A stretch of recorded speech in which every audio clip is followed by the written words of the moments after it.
Adelie Martucci would not admit that Quinnipiac takes moral victories, especially after a game like today. Tonight, Michigan State defeated Quinnipiac 71-54. I'm Bryan Schwartz alongside Morey Hershgordon, and this is The Rebound. Morey, Adelie Martucci, she said they don't take moral victories.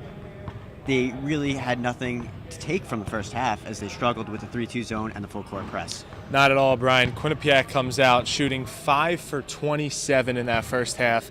A tough 11 turnovers.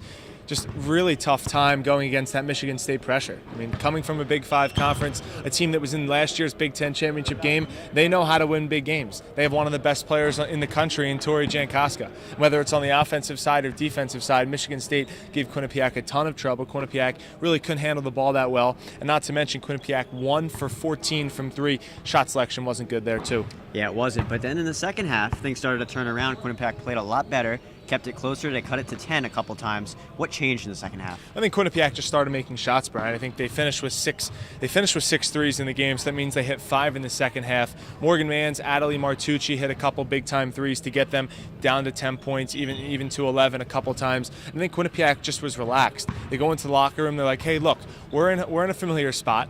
We're on our home court. We're just playing a really good team, but we're going to go out there and beat them. Unfortunately, they didn't, though. Quinnipiac comes up a little bit short. But I think it was just making shots. I think Quinnipiac attacked the zone better. And I think after a full 20 minutes of seeing the 2-2-1 press back to the 3-2 zone, after seeing that for the first 20 minutes, Quinnipiac made big-time adjustments into the second. You talked about a little bit Torrey Jankoska. She is Michigan State's guard, and she had an outstanding game. She almost had a triple-double, 18 points, 12 rebounds, 7 assists.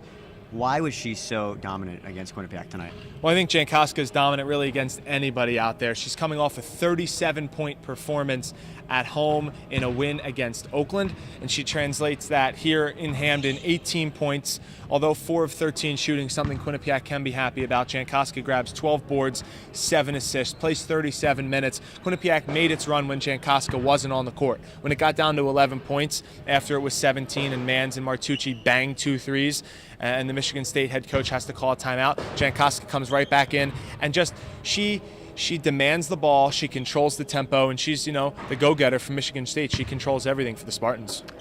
Going forward, playing against a Power 5 conference, Trisha Fabry was obviously very pleased that they were able to get Michigan State to come here to Hamden, and they're going to be able to play in Michigan State next year against the Spartans.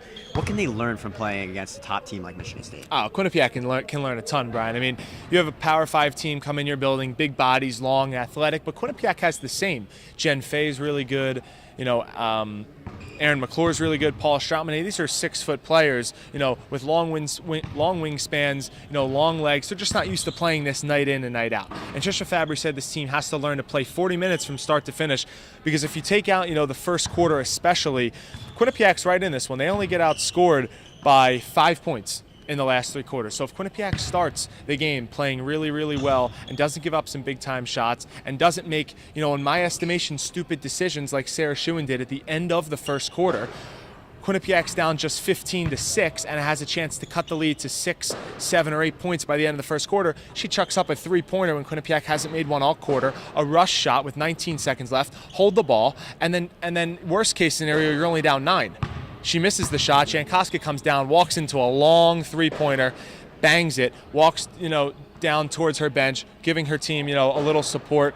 Hey, we're up 12 going into the second quarter, and Quinnipiac's left in the dust. So I think Quinnipiac just has to make smarter decisions, and I think they just need to play a full 40 minutes. This is a team, though, that will make big-time adjustments when they go out to Las Vegas to play top mid-major and Power 5 schools in the country. Quinnipiac loses to Michigan State tonight, 71-54. For Q30's The Rebound, he's Morey Hershgordon. I'm Bryan Schwartz, signing off.